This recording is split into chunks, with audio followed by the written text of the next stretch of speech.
सबको ये काम व्याकुल कर सकता है, लेकिन जिसे तत्व ज्ञान हो गया है या भगवत प्रेम हो गया है, इसकी सामर्थ्य नहीं है।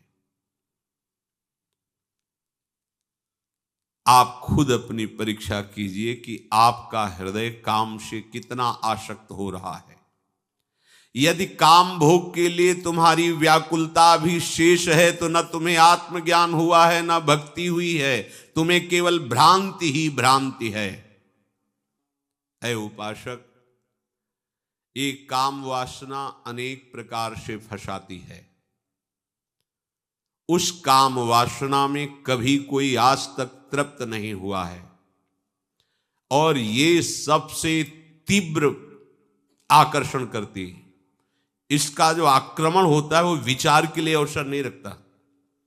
ध्यान दीजिए, काम का आकर्षण विचार का अवसर नहीं देता कि आप बैठकर उस पर विचार करें। तरंगवत हुआ, समुद्रवत फैल गया और क्रिया में लगा दिया। इसलिए जो सावधान उपासक है, ये सबसे बड़ा शत्रु है। अगर ये होता रहा तो ना आप अपने को भक्त, ना आप ज्ञानी, ना योगी। यहां कह रहे हैं कि भ्रांत मात्र है तुम्हारे हृदय में कि मैं ज्ञानी हूं, भक्त हूं। यही सबसे बड़ा शत्रु। भगवान ने भी पीछे आदेश किया कि काम बड़ा शत्रु है, ज्ञानियों का शत्रु है। ज्ञानियों की बात नहीं की, आपको इसे मारना होगा। अर्जुन, ये कभी ना अघाने वाला तुम्हारा बहुत बड़ा दुश्मन है। भगवान व्यासदेव जी अपने शिष्यों को यही समझाए थे। बलवान इंद्रिय ग्रामो विद्वानमपि कर्षति, विद्वानमपि, मूर्खो नहीं कहा। जो बड़े विद्वान हैं, ज्ञानी महात्मा हैं, उनको भी ये सावधान रहना चाहिए कि इंद्रियां बड़ी बलवान हैं, कहीं छूट न दे देना, नहीं तो गिरा देंगी। ये फिर प्रश्न उठता है कि फिर विद्वता किस काम की, ज्ञान किस काम का, यदि ज्ञानियों को भी गिरा दे। जैमिनी जी ने कहा कि भगवान आपकी सब बात सिरोधार्य है, पर इस पे मुझे संशय होता है। ऊपर की लाइन में था कि पुत्री, बहन, माता आदि के भी ज्यादा सानिध्य में अकेला न रहे, नहीं तो बहुत इंद्रिय बलवान है, कहीं भी गिरा सकती है। हाथ जोड़कर कहा कि भगवान, हमारे हृदय में एक प्रश्न उठ रहा है कि जो शास्त्र ज्ञानी है, जो धर्मात्मा है, जो भगवत मार्ग में चलने वाला है, वो ऐसा कैसे कर सकता है? होगा हमने तो लिख दिया, हमारे हृदय में भगवान ने प्रेरणा की, हमने लिख दिया।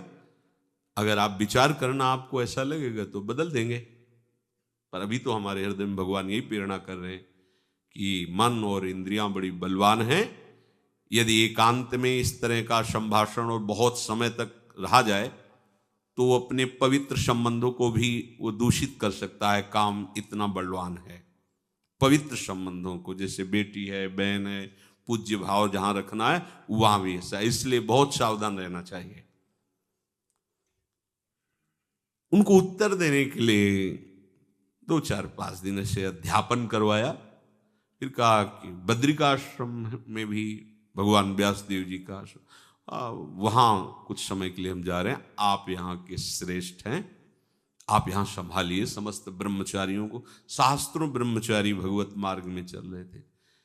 आश्चर्य की बात, 88 हजार ऋषि एक साथ रहकर भजन करते थे, एक साथ, कहीं किसी से राग द्वेष। 88 हजार। भगवान व्यासदेव जी जाने की लीला की क्यों गए। संध्या काल में सब परम पावन नदी में स्नान करके संध्यादि तर्पण आदि करने के लिए स्नान करके सब आ रहे थे। आगे आगे सब ब्रह्मचारी, पीछे नुपुरों की झनकार करते हुए 16 वर्षीय अवस्था, श्याम वर्ण, कमल नयन, महाराज मेरी रक्षा करो, ऐसे चरणों की तरफ देखा। लगा कोई माता बहन है, नहीं, गुरुदेव का आदेश नहीं। आगे कदम, महाराज मैं एक स्त्री हूं, जंगल में अकेली फंस गई हूं, रात्रि का समय होने वाला है, यदि आप मुझे शरण नहीं देंगे तो मेरे साथ अहित हो सकता है, अमंगल हो सकता है। और आपको रक्षा करनी ही चाहिए। नजर नीचे हुई किए हुए ही कहा, देखो ये हमारे यहाँ ब्रह्मचारियों का आश्रम है, स्त्रियों का प्रवेश निषेध है। उनका निषेध और विधि की यहाँ बात नहीं, हमारे जीवन की बात है। रात्रि का समय है, प्रातः होते ही मैं चली जाऊंगी। अगर आपको ऐसा भय है तो मुझे किसी कमरे में बंद कर दीजिए और सुबह खोल देना, हम निकल जाएंगे। उनको लगा कि जो शरण में आया है ऐसा, तो चलो कर देते। वो जो ब्रह्मचारियों के लिए वास थे वो खपरेला, बांस के ऊपर ऐसे खपरेला रख के और मिट्टी की दीवार ऐसे जैसे झोपड़ी नुमा, ऊपर खपरेला ऐसे था, एक में कर दिया और कहा अपना ये दरवाजा बंद कर लो, मैं भी बुलाऊं तो तुम मत खोलना। बहुत सावधान। महापुरुषों का सेवन करने वाले महापुरुष ही हो जाते हैं, वो महापुरुष ही हैं। पर गुरु वाक्य पर उनको संशय हुआ, इसलिए उनकी परीक्षा हुई। वो और कोई नहीं है, भगवान व्यासदेव जी हैं, श्याम वर्ण के कमल नयन, नवीन अवस्था। अभी जाकर ध्यानस्थ, ध्यान में बस वही नूपुरों की झनकार, वही अमृतमय वचन, कामिनाम रसवर्धनम सुधामयम वाचो कामिनाम रसवर्धनम। अमृत जैसी बात लेकिन अंदर विकार पैदा कर दे। हमने तो पूछा ही नहीं कि तुम्हारा नाम क्या है, तुम कहां से आए हो और इस समय जंगल में कैसे, चल के पूछना चाहिए। नहीं नहीं, महाराज ने आदेश किया है, स्त्री का मुख देखना, संभाषण करना, एकांत में वार्तालाप, ये विरुद्ध है, नहीं, ठीक नहीं है। नहीं तो अपनी शरण में आई तो कम से कम गुरुदेव को बताने के लिए तो हमें होना चाहिए कि वो आई थी, अमुक जगह की थी, उसका अमुक, बड़ा चतुर है मन, बहुत चतुर है। हाँ, ये बात तो पता तो पूछ लेना चाहिए। और हमारे ही तो आश्रम में है, किस कहीं दूर थोड़ी जाना है। गए दरवाजा, कौन, खोलो, मैं हूं। नहीं नहीं, आपका भी आदेश था कि मैं आऊं तो नहीं खोलना। नहीं नहीं, आप खोलिए, मुझे जरूरी बात करनी है। नहीं नहीं खोलना है। अब तो और व्याकुलता बढ़ी, ऊपर चढ़ गए, छोटी छोटी झोपड़ी नुमा, और खपरेला हटाया, बांस थे उनको अंदर।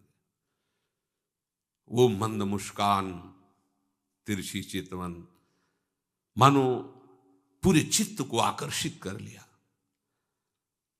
हमने तो ये भी नहीं पूछा कि आप जंगल में कैसे अकेली थी, आपका क्या नाम है, आप यहां कैसे जंगल में फंस गए। कुछ नहीं बोल रहे, बस मंद मुस्कान, तिरछी चितवन। अगला प्रश्न बिना उत्तर मिले ही कर दिया, आपका ब्याह हुआ है कि नहीं।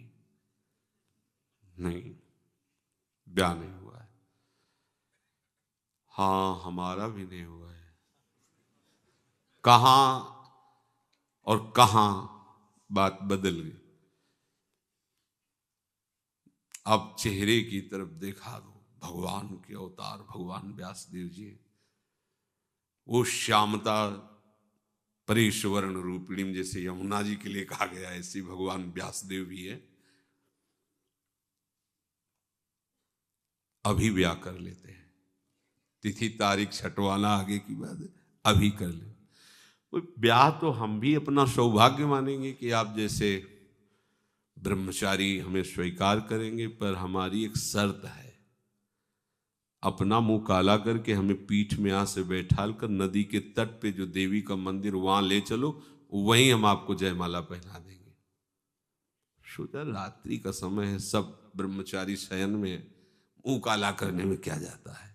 मुंह काला किया, घुटने के बल हो गए, बैठे उन पे बोले चलो देवी के मंदिर में गए, 5 थप्पड़ मारे। उनका क्या ब्याह में ये भी होता है क्या। जब लौट के देखा तो भगवान व्यासदेव जी बोले, लिखा था इंद्रियाणाम बलवान, तो बलवान इंद्रिय ग्रामो विद्वान न कर्षति। आपको कुछ संशय। बोले गुरुदेव कोई संशय नहीं है, समझ गए प्रभु, ये इंद्रियां बड़ी बलवान है। अन्य वासनाओं को उपासक छोड़ सकता है, ये बड़ी बात है। अन्य वासनाओं को उपासक छोड़ सकता है, किंतु इसे सामान्य उपासक नहीं छोड़ पाएगा। अनेक ऋषि मुनि साधु सन्यासी योगी भक्त तपस्वी साधक ध्यानी इसके द्वारा गिराए जा चुके हैं, इस कामरूपी शत्रु के द्वारा। ये किसी भी देवता को भी नहीं बख्शता, किसी भी मुनि साधु सन्यासी योगी भक्त तपस्वी साधक किसी को नहीं बख्शता। ये हर एक को परास्त करने के लिए ये त्रिभुवन विजयी अपने को साबित करता है। ये एक काम ऐसी ऊर्जा शक्ति है जो भगवत प्राप्ति में महान बाधक है। उपवास कर सकते हो आप, जल में रह सकते हो आप, जल पी के केवल, मतलब आप निर्वस्त्र रह सकते हो, कुछ भी आप कर सकते हो, पर इस दुश्मन से नहीं बचा जा सकता। बड़ा भयानक दुश्मन है ये काम। भगवत प्राप्ति की ऊर्जा शक्ति का अपहरण करने में बड़ा समर्थ है ये। इस काम को नष्ट नहीं किया जा सकता, इसका रूपांतरण किया जा सकता है, काम का मोड़ दिया जा सकता है। इसका मोड़ दो। हमारा नेत्र रूप देखना चाहता है, घ्राणेन्द्रिय सुगंध पाना चाहती, त्वचा स्पर्श करना चाहती है, जितनी भी इंद्रियां अपने अपने विषय में रमण करना चाहती हैं, हमारे प्रभु सब के समुद्र हैं। अगर रूप देखना है तो साक्षात मनमथ मनमथा, लाल की रूप माधुरी नयनन निरखे।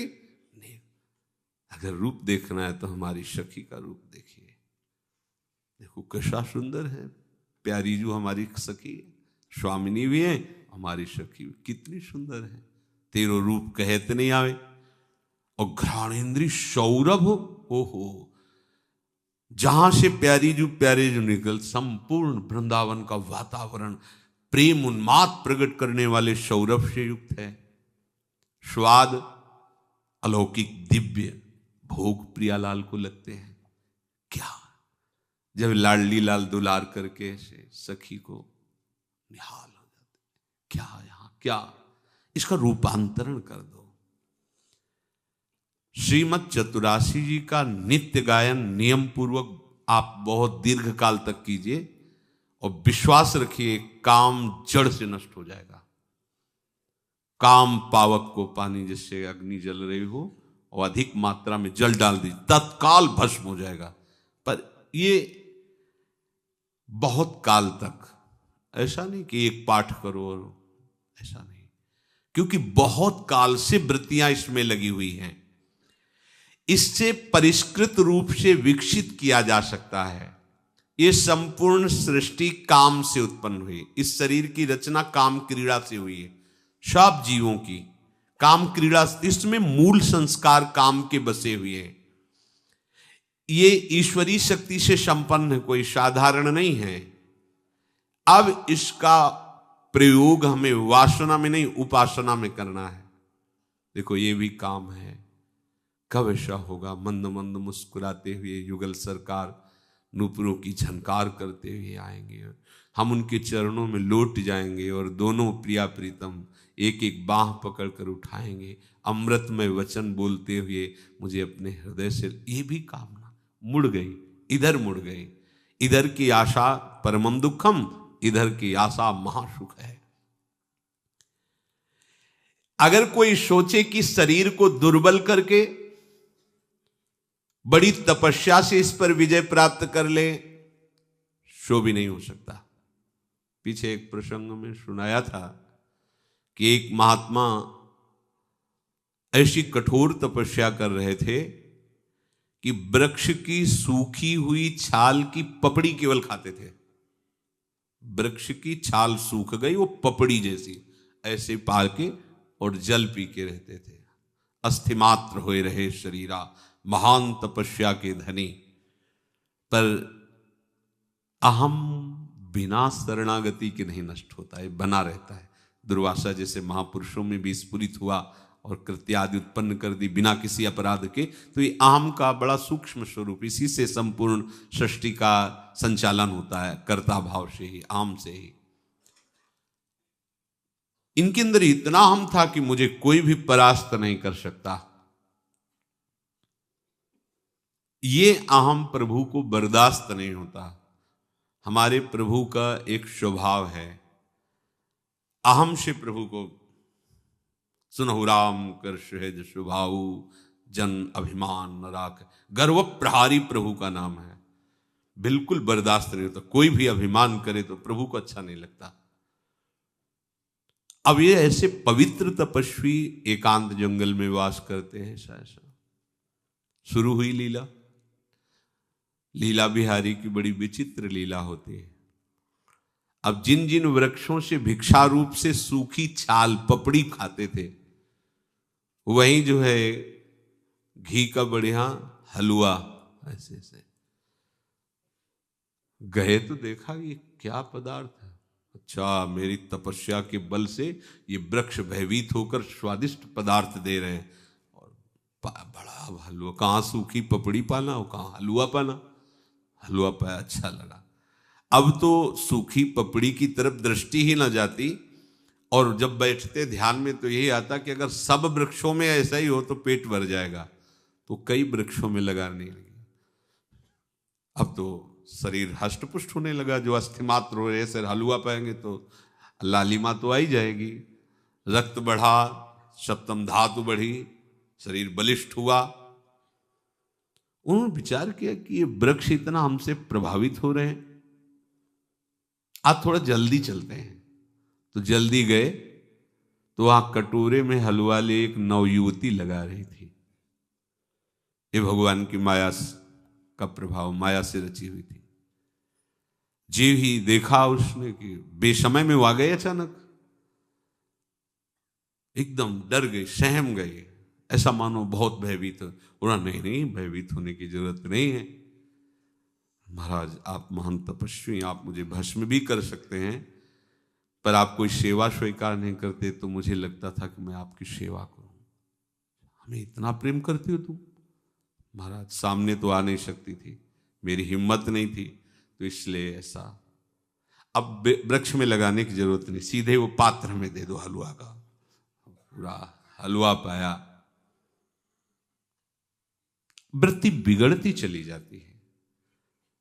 फिर कहे कि यहां हम आए और तुम आओ, इससे सीधे कुटिया में आ जाओ। बस बोले महाराज हम यही तो चाहती थी कि आपकी कुटिया तक पहुंचे, आपकी सेवा करो। फिर वही प्रश्न उठ गया। कामना ऐसी बढ़ी कि ब्याह तक के लिए राजी हो गए, सारी तपस्या भूल गए। कोई भी सब कुछ त्याग सकता है, ये महापुरुषों की बात है। इसको त्यागना बड़ा कठिन है, बड़ी ऊंचाई तक गिरा लेता, बड़ी हम कहते हैं मानो आपका 1 करोड़ रुपया जमा किया पूरे जीवन में, अभी वैराग्य हो गया, फेंक दो यमुना जी में, फेंक दो उसको, अभी आप मुक्त हो गए क्योंकि आपने उसका प्रयोग फेंक दिया। लेकिन आप 1 साल से व्यभिचार कर रहे हैं, आप अब वैराग हुआ तो भोगना पड़ेगा। शुभ गति व्यभिचारी की नहीं होती।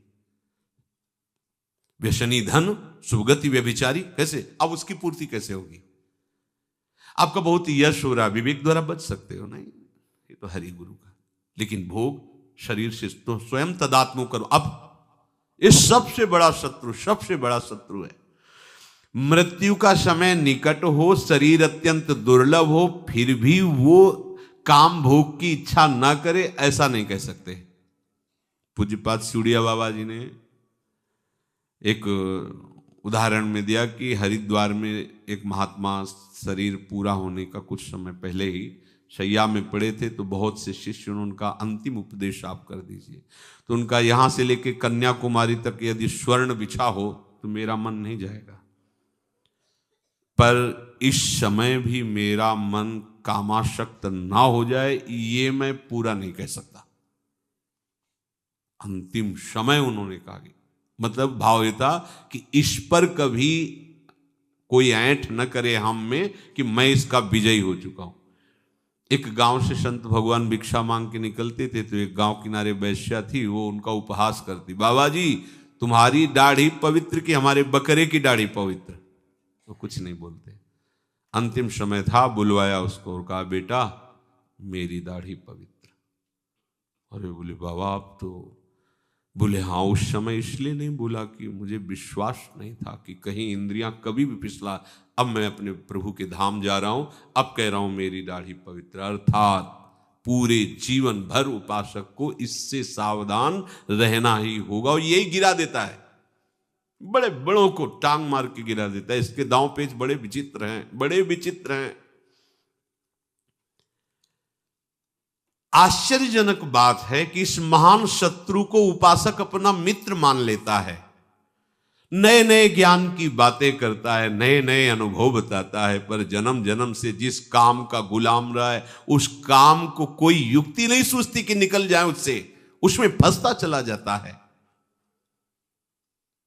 अगर आपको वास्तविक भगवदानंद की प्राप्ति करनी है तो इसे नष्ट करना होगा।